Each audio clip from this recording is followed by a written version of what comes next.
సాక్షి అనుదిన మన్నా ద్వారా మీ అందరికీ శుభోదయం. నేటి యొక్క ఉదయకాలము ఉదయం 6 గంటలకు 10 గంటలకు ఆరాధనలు ఉంటాయి. దయచేసి ప్రతి వారు సకాలంలో వచ్చి ప్రభుని కనపరచండి. అలాగే దేవుని యొక్క మందిరాన్ని కూడా ఇతరులకు పరిచయం చేయవలసిన కోరుచున్నాం. అలాగే నేటి దినాన 2 ఆరాధన అయ్యాక క్రిస్మస్ నిమిత్తము స్త్రీలందరికీ స్పోర్ట్స్ ఉంటే దయచేసి ఆరాధనలు ఉండవలసిందిగా కోరుకుంటున్నాం. నేటి యొక్క వాగ్దానము దానియేలు గ్రంథము 3వ అధ్యాయము 28వ వచనం. ఆయన తన దూతనంపి తన ఆశ్రయించిన దాసులను రక్షించును. ఇశ్రాయేలు ప్రజలు వారు ఎప్పుడైతే బబులోను యొక్క చెరలో ఉన్నప్పుడు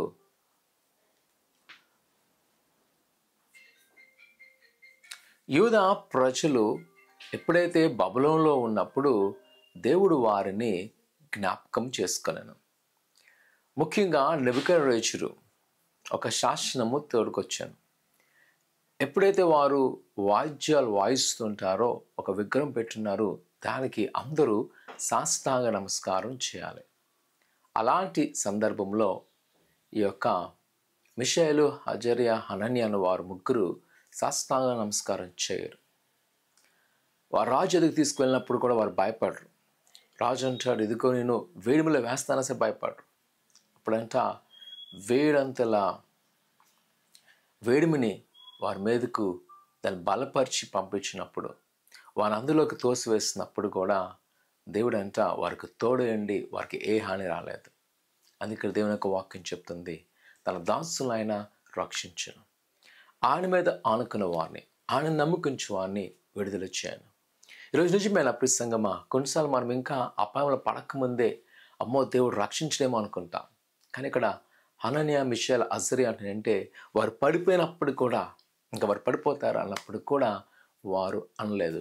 వారు పడిపోయినప్పుడు కూడా రాజు దగ్గర మొరపెట్టలేదు, రాజా రక్షించాలని. వారు చేసిన ఒకటే, ప్రభువుని స్తుతించడం. అందుకని దేవుడు అంటారు కదా, నువ్వు సముద్రం నది గుండెగలిగినప్పుడు ఆ నీరు నీ మీద పారచాలు, అగ్ని జ్వాలను వెళ్ళినప్పుడు ఆ అగ్ని నిన్ను కాల్చజాలదు.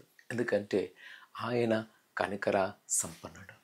ఇప్పుడు ఎక్కువ మాతే యువదే కాల సమయంలో ఒకవేళ నువ్వు తీవ్రమైన శ్రమ గుణంలో ఉన్నావేమో, ఒకవేళ జీవితంలో ఇది చాలా అసాధ్యమని కనిపిస్తుందేమో, కానీ భయపడక, ఇదిగో ప్రభు నీకు తోడే ఉన్నాడు. ఆయన నేను విడిపించిపోతున్నాడు, ఆయనకు సహాయం చేయబోతున్నాడు. ఈరోజు ఒకవేళ ఎంతో భయంకర పరిస్థితుందని భయపడుతున్నావేమో, అధైర్యపడక, ఇదిగో నువ్వు ఒకవేళ ఆ శ్రమ గుండా వెళ్ళిపోతున్నావు, ఆయన చక్కగా మనల్ని లాక్కొచ్చి ఆస్వాదించే దేవుడు. కావున ఆయన నమ్మకంచు. ఆయన మీద ఆనుకుని వాను విడిచిపెట్టే దేవుడు కాదు. ఆయన మీద సంపూర్ణమైన నమ్మకంచు. ప్రార్థన చేసుకుందాం.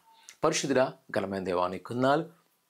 నీ బిడ్డలేని వారిని మీరు జ్ఞాపకం చేసుకొని నీ దీవెన, నీ ఆశీర్వదింపండి. వారికున్న కొదులు, వారికున్న ఆటంకాలు, వారికున్న ప్రతి ఒక్క పరిస్థితులు మీరు దూరపరిచి నీ కృపాక్షములతో నింపండి. నీ దీవెన, నీ ఆశీర్వాదం దయచేయమంటుంది దేవా, నీ కొందాలు. అయినా వారి పట్ల మీరు ఎలాంటి ఉద్దేశం కలుగున్నారో వాటిని మీరు సంపూర్ణంగా నెరవేర్చి నీ హస్తాల్లో భద్రపరచండి.